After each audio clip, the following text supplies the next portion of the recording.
ప్రతాప్ రెడ్డి గారు good afternoon. నమస్తే అండి. ప్రతాప్ రెడ్డి గారు, ఏంటి గజ్వేల్లో మీరున్నప్పుడు ఇదే రకమైన ఉద్రిక్త వాతావరణమే కనిపించేది? అప్పుడు మీరు టీడీపీ నాయకుడిగా ఉన్నప్పటి నుంచి కూడా. ఇప్పుడు కేసీఆర్ గత 2 టర్ములుగా ముఖ్యమంత్రిగా ఉన్నారు. ఇప్పుడు ప్రధాన ప్రతిపక్ష నాయకుడు, ఆయన గజ్వేల్ ఎమ్మెల్యే.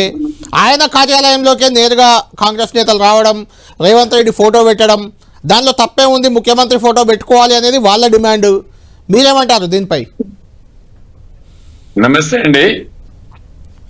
హలో, చెప్పండి ప్రతాప్ రెడ్డి గారు, చెప్పండి. వినబడుతుంది? వినిపిస్తుందా అండి? వినబడుతుంది, చెప్పండి.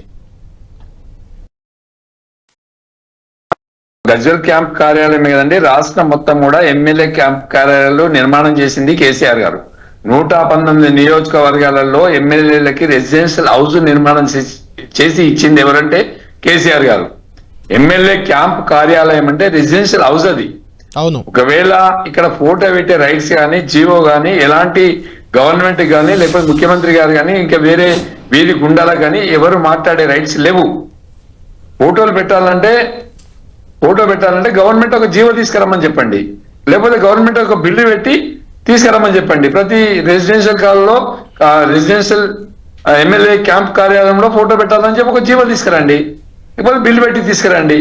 అలా కాకుండా ఎక్కడ కూడా ఎలాంటి ఆధారాలు లేకుండా, ఎక్కడ కూడా ఫోటోలు పెట్టాలనేటువంటి పద్ధతి లేకుండా ఇలా వీధి రవిడీల మాదిరిగా ఎమ్మెల్యే క్యాంపు కార్యాలయం మీదకి ఎవరు లేని చూసి 100 మందితో వచ్చి గ్లాసుల కొట్టి, ఫర్నిచర్ కొట్టి, ఫోటోలు పెట్టి ఏం సంస్కారం అది?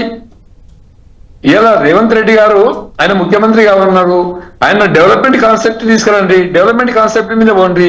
ఇలా గజ్వేల్లో 27 మాసాలు అవుతుంది, సింగిల్ రూపాయి కూడా డెవలప్ చేయలేదు. ఇక్కడ మేము ఇచ్చినటువంటి 185 కోట్ల రూపాయలు కూడా క్యాన్సిల్ చేసుకున్నారు.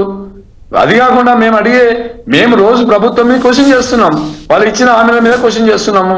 ఇక్కడ పొలాలు ఎండిపోతే రైతుల పక్షాన్ని మాట్లాడుతున్నాము, వాళ్ళు చేసిన డెవలప్మెంట్, వాళ్ళు ఇచ్చిన హామీల మీద మాట్లాడుతున్నాము.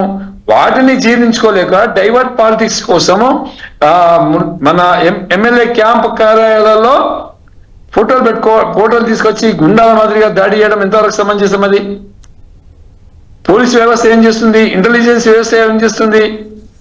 అసలు గవర్నమెంట్ రన్ అవుతుందా ఈ రాష్ట్రంలో? ఇవన్నింటి మీద ప్రజలు ఆలోచిస్తున్నారు, ప్రజలు మాట్లాడుతున్నారు.